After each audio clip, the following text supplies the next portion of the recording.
Okay, we're live. We're live. We're live on a Friday night. I'm gonna give it a minute before we start this story time up. See if anyone comes in the room.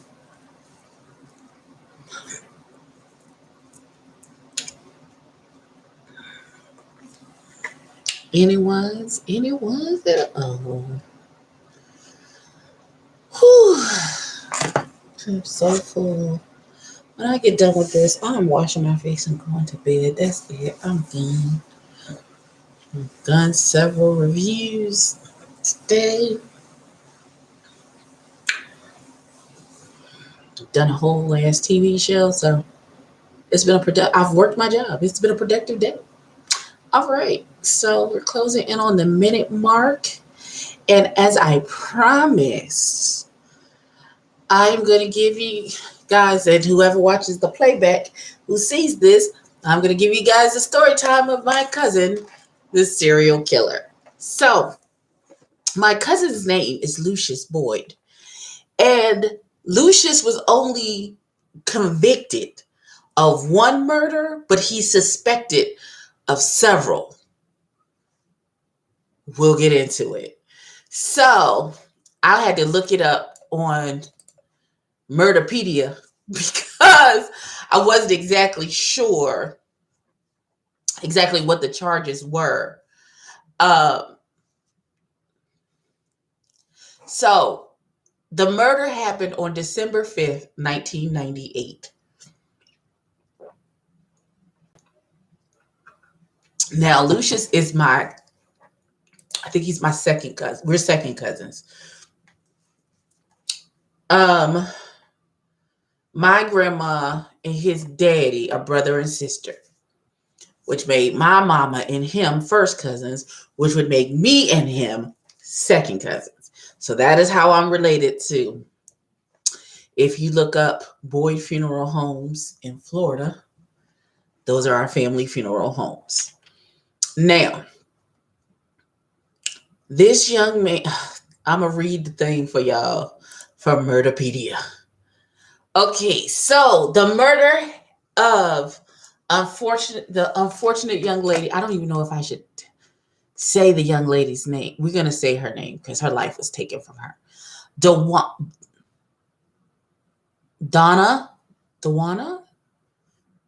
It's spelled Dawn, I-A.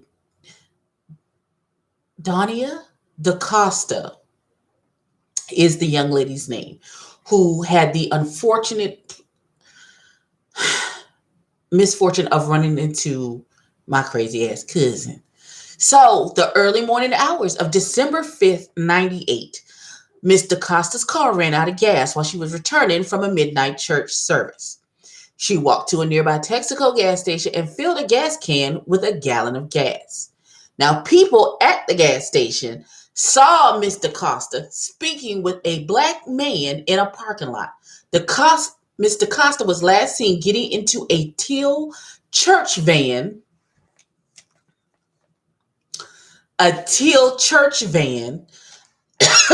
Excuse me, with a man to whom she had been speaking, later identified as my cousin, Lucius Boyd.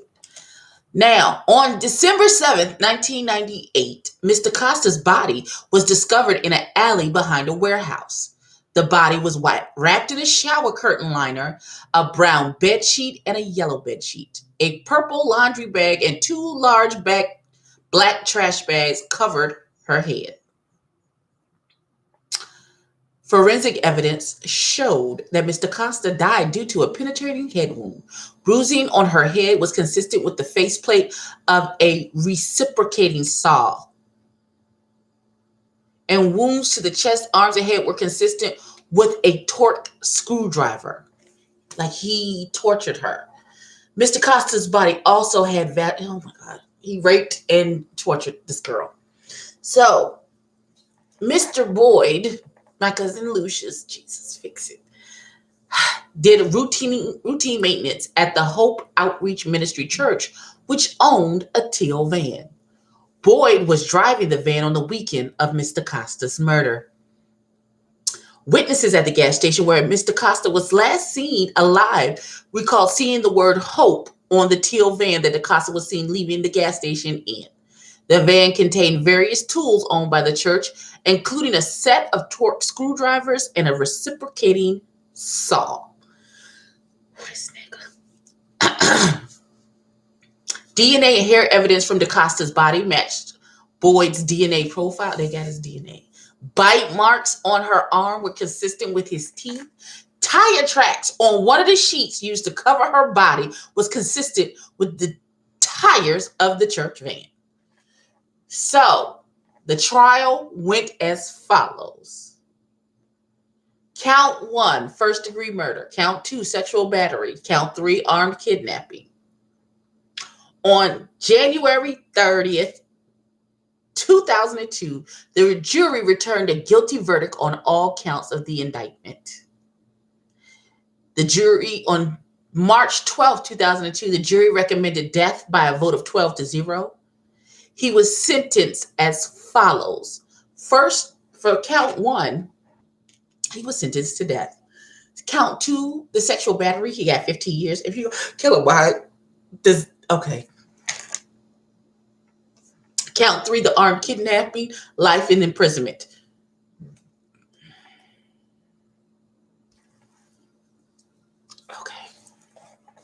Okay. So Boyd filed a direct appeal with the Florida Supreme Court on July 19th. Oh God, that's my son's birthday. Jesus Christ, I can't. July 19th, 2002, citing the following errors: refusing to declare a mistrial due to juror discussing outside information. Blah, blah, blah. Boyd filed a writ of, he's trying to get out of this. Okay, let me tell you what the autopsy report shows that Mr. Costa was stabbed 36 times in the chest, but the injury that killed her was a stab wound that went through her skull. Jesus Christ.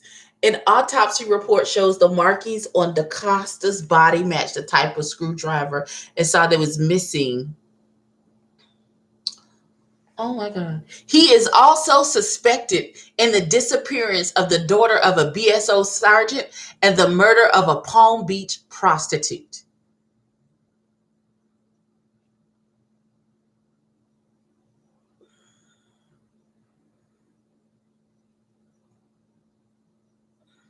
Okay. Hold on.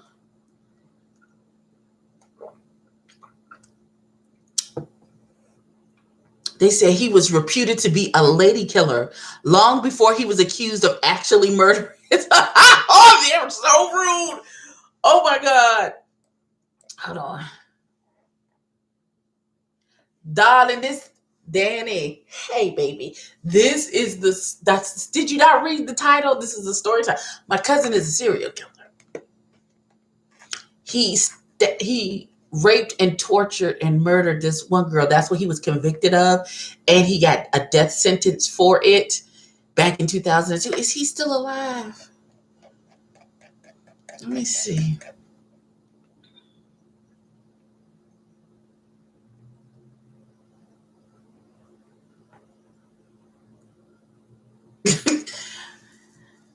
And they asked him at the trial, do you know where the Melissa Floyd is? Do you know where Patricia Alston is? He looking like he still isn't talking to, I guess. Oh God. The little girl was only 21 years old. She was only 21 years old. Hold on, because I'm going to try and find the...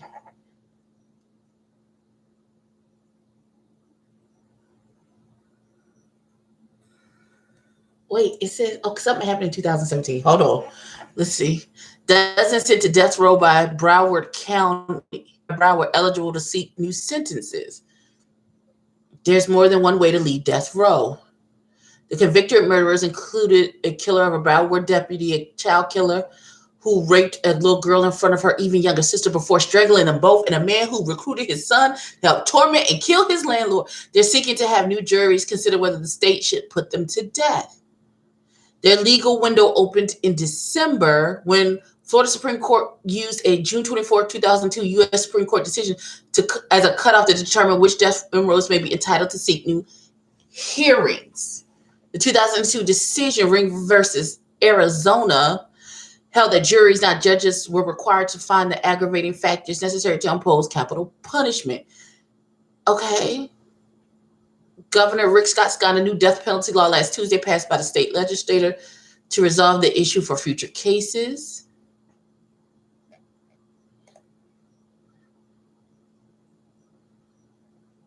Four of the Broward inmates fit to the 2016 window have already passed the first hurdle.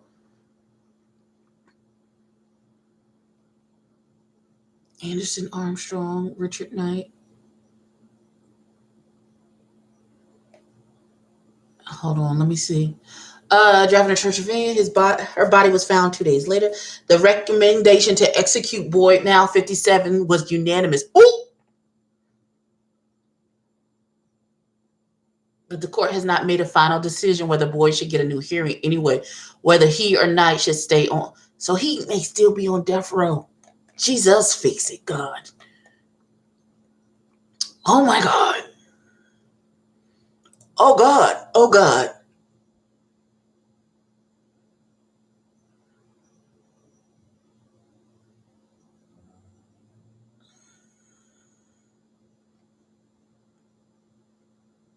Okay, hold on. Let me see. Because I know he was on a TV show.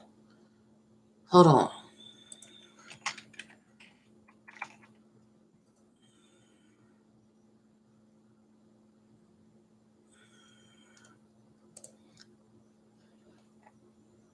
He was featured on Investigation Discovery. Hold on.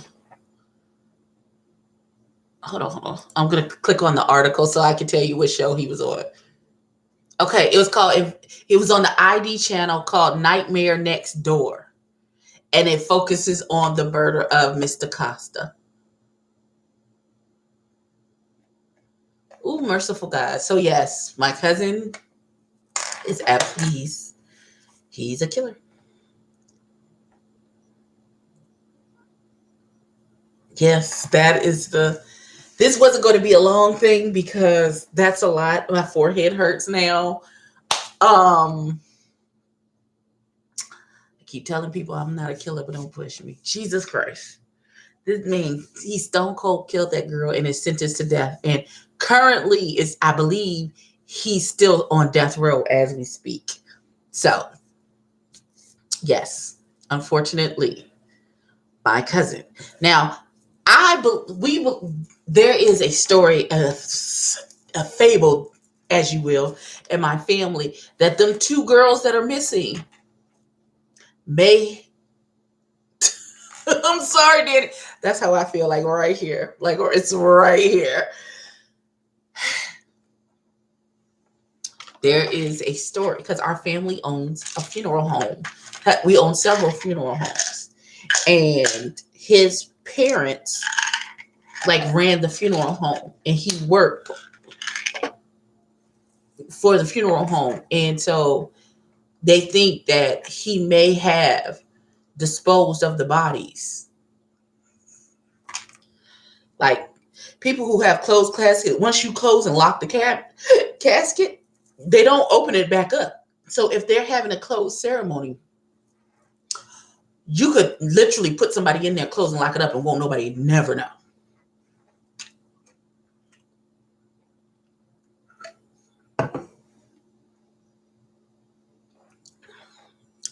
So them girls could be buried with Big Mama somewhere,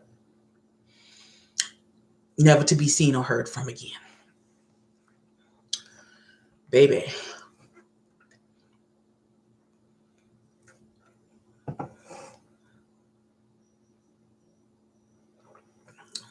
That is the story time that I have for today. Thank you to the two members, one silent, one not, who came in to participate in Storytime Theater of how my cousin murdered someone. I may do a live sometime tomorrow. I'm supposed to be ready by 11. Brother's coming to get me. He has a kickback at his house. It's not what I signed up for. coolant in my hair. It's driving me crazy.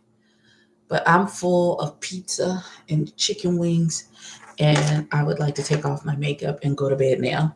I love y'all. Thank y'all for hanging out for a few minutes for this story time. I appreciate you greatly. You took today. You're lucky. I clocked out at 6:30, right on the dot. At 6:30 and 0 seconds. I clocked right the hell on out, Danny. So that is what happened. I love y'all. I will see y'all later for something. It's time for me to go to bed. I love y'all. Bye.